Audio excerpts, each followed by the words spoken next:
はい、皆さん、こんにちは。今回はアメリカの新型コロナウイルス状況について見てみたいと思います。皆様ご存知かと思いますが、5月9日の現時点では、ご覧の通り、アメリカの感染者数と死亡者数は世界で最も高い状況です。幸いまだ感染者数がそれほど多くない日本は、そんなアメリカから学べることがたくさんあるかと思います。ただ私はその辺全く詳しくなく、インターネットから得られる情報も知れてるかと思いますので、今回はそのアメリカのコロナ最前線で戦っている医者を特別ゲストとしてお招きすることにしました。私の大学時代のルームメイトです。こちら、大学の卒業式の時の写真なのですが、こちらが私で、そしてこちらが今医者としてニューヨークで活躍しているジョワードです。甘いマスクのイケメンですよね。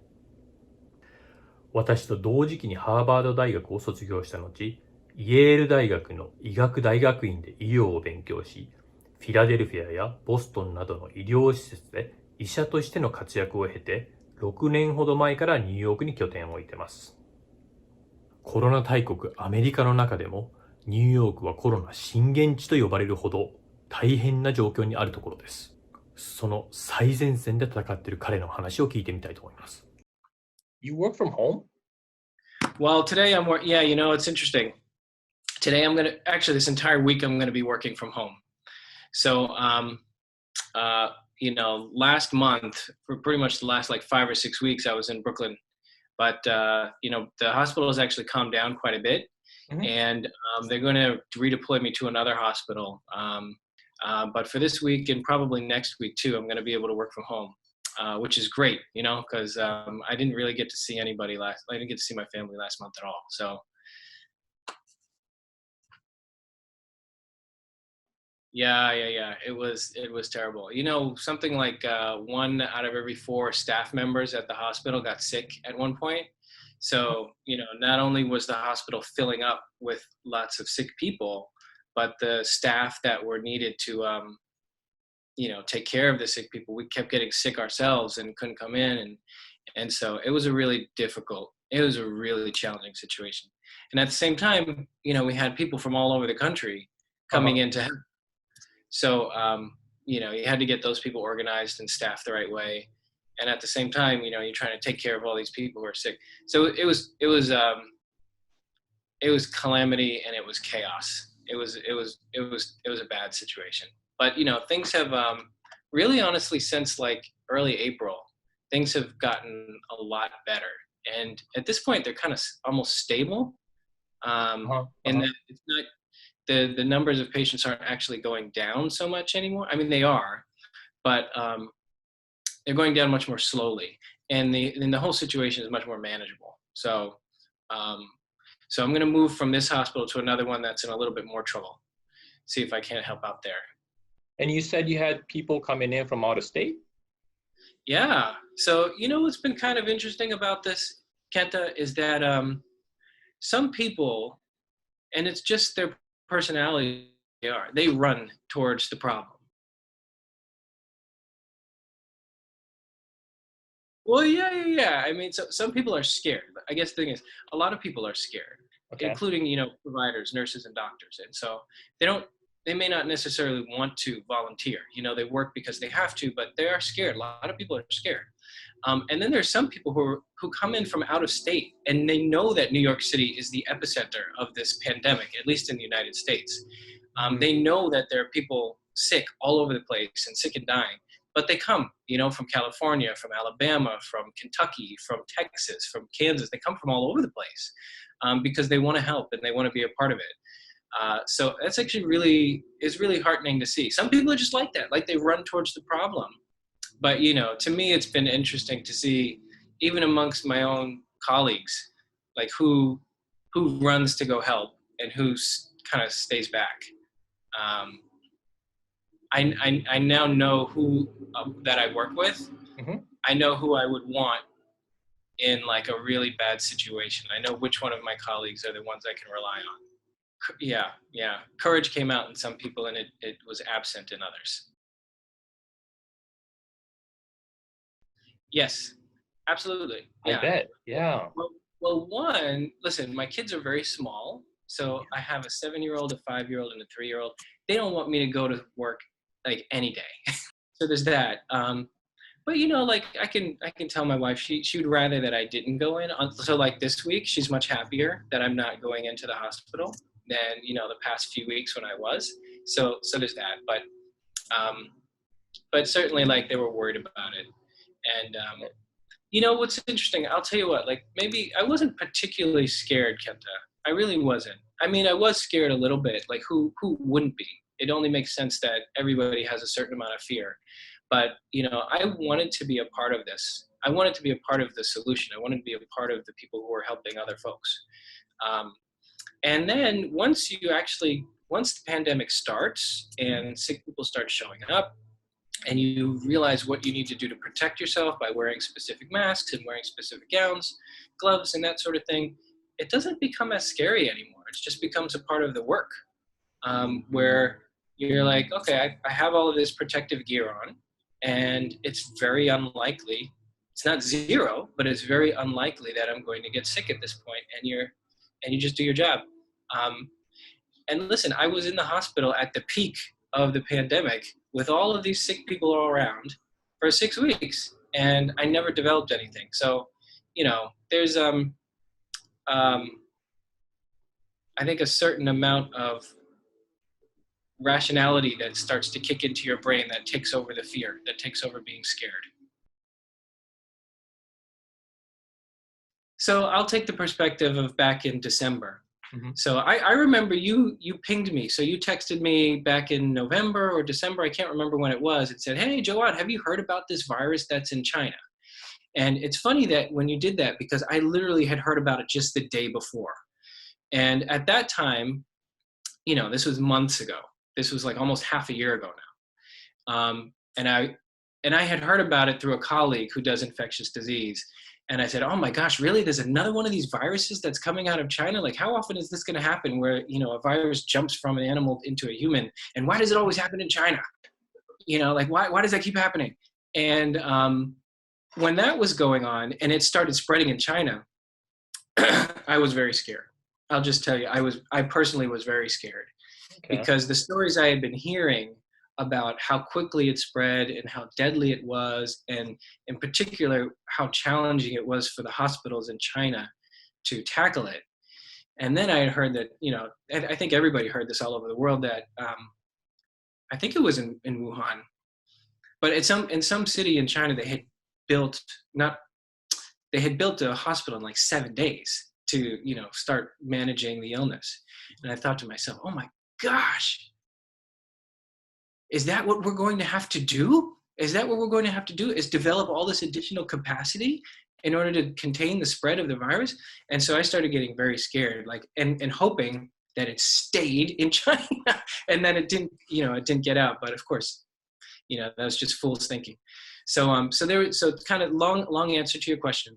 There was a time where I was very much like a layperson 6 months ago, where I was thinking, this is really scary. And I hope that the public health community is able to tackle it and keep it from spreading, because I wouldn't know what to do if it, affected me personally or affected people around me. But now that it is affecting me personally and people around me, it's just a type of new normal. It's not normal, but it's now manageable. Psychologically, it's manageable, and it's not as scary. So the first cases in the United States were on the West Coast in Washington and Seattle. New York had its first documented case in like mid-February, and I mean New York State. And then New York City didn't have a documented case until late February. But we now know that the virus was spreading, was definitely in New York City in early January, if not late December. Just, the people who do the modeling and do the mathematics to determine how the virus spreads, we know that it's probably been in New York City since right around Christmas time or New Year's, January 1st. And it just spread undetected for about 6 weeks before, we started detecting cases. And at that point, literally thousands of people in New York City had the virus undetected, and by the time we had our first documented case where we had actually tested somebody, there were thousands of people in the city spreading the virus already.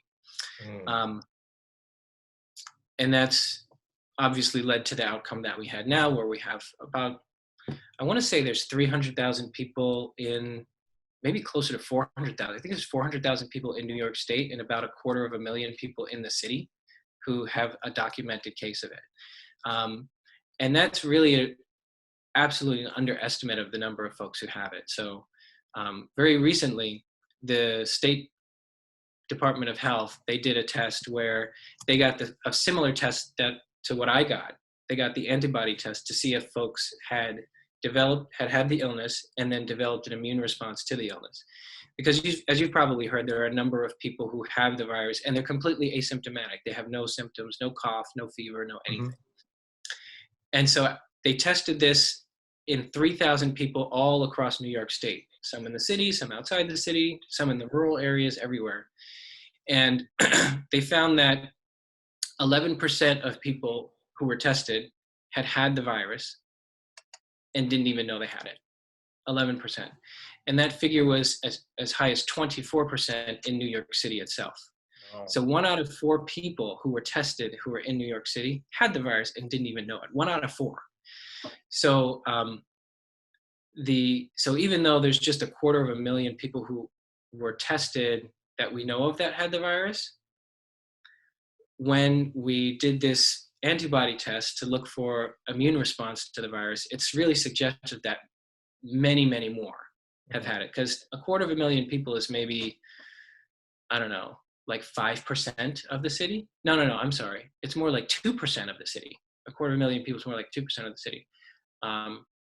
But this other test suggests that it's more like 24, 25% of the city that had the virus and didn't even know it. So I'll be honest, my hope is that that's the same case in many cities across the world. Because if we have that degree of folks who have already been infected, then we're starting to build a herd immunity to the virus. Now, you haven't developed herd immunity at just 20, 25%. It really needs to be closer to 60 or 70 before you really start to see the herd immunity protecting folks who haven't been infected. But at 20 or 25%, you're definitely going to see the virus slow down because there just aren't as many people to infect anymore. So if that's the case in some of the big cities across the world, then that's a good thing. But listen, we won't know until we do more testing, right?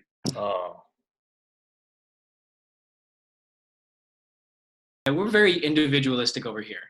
If I put like a picture of myself at a party with lots of people on social media saying, oh, nobody's staying at home at my house, I've got my friends coming over and who cares about the virus? If I did that, I get relatively few comments saying, why are you doing that? This is not right. And because, we're an individualistic country and, nobody can tell me what to do. Nobody can say, you're not doing the right thing. You ought to do what this other person is doing. There's more of a, I don't know. There's other places that have a much more collective sense of we're going to do this as a group because it will be better for the group if we all do this together. The United States is not like that. It's never been like that. It's not a part of our culture. It's the land of the free. Yeah. People came to the United States because they wanted to get away from that. So it's, I'll be honest with you, that's probably one of the reasons why we have a relatively high case rate, because the United States has not responded to this virus the way that you might think a country would respond. So we've had one city that does this. We have another city that does something else. We have one state that decides to stay at home. We have one state that decides to keep everything open. And so the response has been very mixed across the United States. And in some places like New York City, we were very aggressive and said, everybody stay at home. At least eventually we became aggressive. And the rates have gone down quite a bit. On the other hand, for example, there's the state of Georgia and the state of Texas. They they instituted some lockdown procedures, but they are now aggressively opening their economy back up, particularly Georgia. And they're opening it up even though the number of cases has been growing day after day.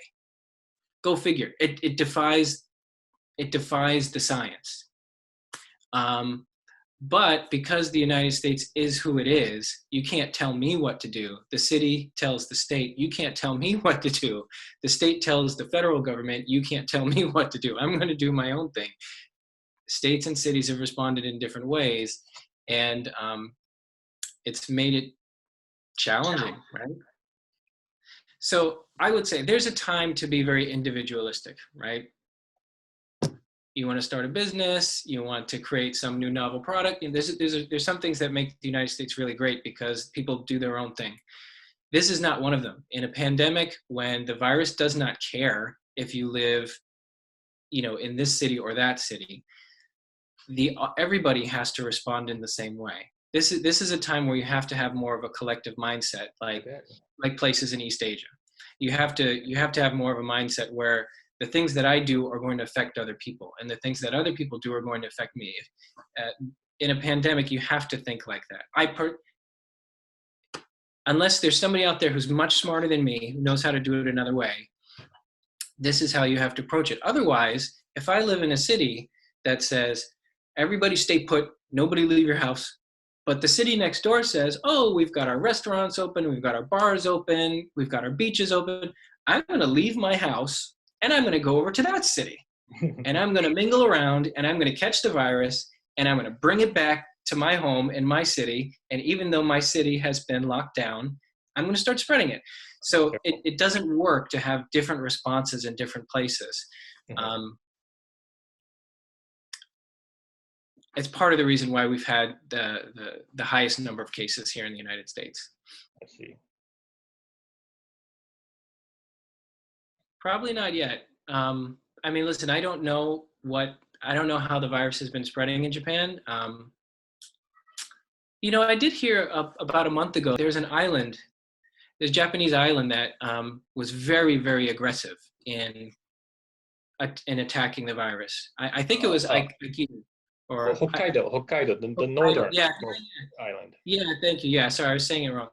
I heard that they were very aggressive about it, and they really stopped the virus in its tracks, and then they started opening up, and then it started spreading again. So that's just kind of the lesson. So if you open up too early, and it sounds like the Japanese government is doing a good job by trying to extend it. If you open up too early, it's just going to start spreading. The way that the science works is that you really want to keep everybody not moving around and socially distancing and isolating at home until you get to a point where there are so few documented cases, that when you do open up, you have the ability with your resources to catch all of the new cases. You have the ability to detect it when it does show up and then isolate those individuals rather than isolating the entire town or the entire state. But until you get to that number of few new cases every day, you really need to keep a lid on things. You really need to stay at home. At least that's the prevailing wisdom on how to manage this. And it's terrible, right? Because nobody wants to be home. It's starting to get warm in Japan, just like it's starting to get warm here. Yeah, the weather's beautiful outside. Yeah. My wife and I, we actually planted those famed Japanese cherry blossoms in our front yard, and they're starting to bloom right now. So we're in our yard working all the time, but that's as far as we go. Nobody leaves home. はい、というわけで今回はアメリカの新型コロナウイルス状況についてでした。皆様ご参考になりましたでしょうか？私自身は彼の元気そうな姿が見てほっとしました。アメリカも日本も早く収束するといいですね。それではご視聴ありがとうございました。